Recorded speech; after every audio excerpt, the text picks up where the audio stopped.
সব দেখে রাগে ক্ষোভে কারো মাথায় ইট ছুঁড়ে মারবেন তার উপায় থাকছে না, কারণ ইটেরও দাম বাড়ানো হয়েছে। এই দাম বৃদ্ধির তালিকা দেখে আপনার যদি গলা শুকিয়ে যায়, কারণ যেহেতু অন্য কোনো ধরনের পানি আপনি পান করতে পারছেন না, কার্বোনেটেড বেভারেজ আপনার জন্য অফ হয়ে গেছে, জুস অফ হয়ে গেছে, ভাবছেন একেবারে বিশুদ্ধ নির্মল পানীয় পান করবেন, সেখানে আপনার জন্য দুশ্চিন্তা অপেক্ষা করছে। কারণ ওয়াটার পিউরিফায়ার যে রয়েছে, সে ওয়াটার পিউরিফায়ার আমদানিতে 10% থেকে মূসক 15% করা হয়েছে।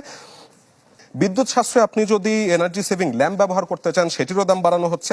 যাই হোক, বাসার নিরাপত্তার কথা ভেবে আপনি যদি বাসায় সিসি ক্যামেরা লাগাতে চান অথবা একটি সিকিউরিটি সার্ভিসের মাধ্যমে বাসায় দারোয়ান নিয়োগ করতে চান, সেক্ষেত্রে আপনি স্বস্তি পাবেন না। তো সিকিউরিটি সার্ভিসের জন্য 10% থেকে ভ্যাট 15% হয়েছে। এবং নিরাপত্তা নিয়ে দুশ্চিন্তা করতে করতে আপনার যদি হাসপাতালে যাওয়ার উপক্রম হয় এবং শেষ পর্যন্ত যদি আপনি হাসপাতালে ভর্তিও হতে হয়, সেখানে আপনার জন্য দুশ্চিন্তা অপেক্ষা করছে। কারণ যে সকল বেসরকারি উদ্যোগে নির্মিত হাসপাতাল ছিল এবং তাদের যেসব নির্মাণ সামগ্রী এবং উপকরণ আমদানিতে রেয়াতি সুবিধা ছিল, সেগুলো কিন্তু আমরা দেখছি প্রত্যাহার করা হয়েছে। 1% থেকে আমরা দেখছি যে 10% সেখানে নিয়ে আসা হচ্ছে। এবং দুশ্চিন্তা কমাতে যদি ডাক্তার আপনাকে হাওয়া বদলের পরামর্শ দেয় এবং আপনি ভাবেন যে দাম বৃদ্ধির এই তালিকা দেখে মন উৎফুল্ল করতে, আমরা যদি পরের কার্ডটি দেখে আসি, তাহলে দেখবো যে মন উৎফুল্ল হবার বদলে আপনার আসলে বিমর্ষই হতে হবে। আপনি অ্যামিউজমেন্ট পার্ক কিংবা থিম পার্কেও যেতে পারছেন না, সেখানে ভ্যাট 7.5 থেকে 15% করা হয়েছে। এবং এইসব দেখে যদি আপনি ভাবেন যে আর দেশেই থাকবেন না, দেশের বাইরে ঘুরতে যাবেন, সেখানে আপনার জন্য দুঃসংবাদ অপেক্ষা করছে।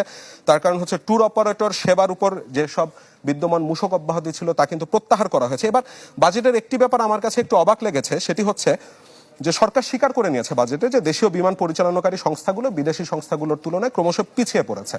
এবং সেজন্য সরকার যে কাজটি করেছে, আমরা দেখছি যে এয়ারক্রাফট ইঞ্জিন এবং প্রপেলারের আমদানি পর্যায়ের ভ্যাট অব্যাহতি দিয়েছে। অন্যদিকে বিমানের টিকেটের উপর যে আবগারি শুল্ক ছিল সেটি কিন্তু প্রত্যাহার করা হয়নি। এই এয়ারক্রাফট ইঞ্জিন আর প্রপেলার আমদানির উপর ভ্যাট অব্যাহতির মাধ্যমে আসলে বিমানের টিকিট কিভাবে কমবে সেটা আমার কাছে বোধগম্য হচ্ছে না। আপনারা বুঝতে পারলে হয়তো জানাবেন। এবং এই সব কিছু দেখে যদি আপনি ভাবেন দাম বৃদ্ধির এই জাতাকলে পিষ্ট হয়ে যখন দেখছেন যে আর কোনোভাবেই খরচ সামলাতে পারছেন না, আপনার সম্পত্তি নিলামে তুলতে হবে, সেই নিলামে তুলতে যে আপনার জন্য দুঃসংবাদ অপেক্ষা করবে এ কারণেই, কারণ নিলাম সেবার ওপর যে 10% মূসক ছিল সেটি কিন্তু 15% করা হয়েছে। এবং এই সব দেখে রাগে ক্ষোভে কারো মাথায় ইট ছুঁড়ে মারবেন তার উপায় থাকছে না, কারণ ইটেরও দাম বাড়ানো হয়েছে। এই দাম বৃদ্ধির তালিকা দেখে আপনার যদি গলা শুকিয়ে যায়, কারণ যেহেতু অন্য কোনো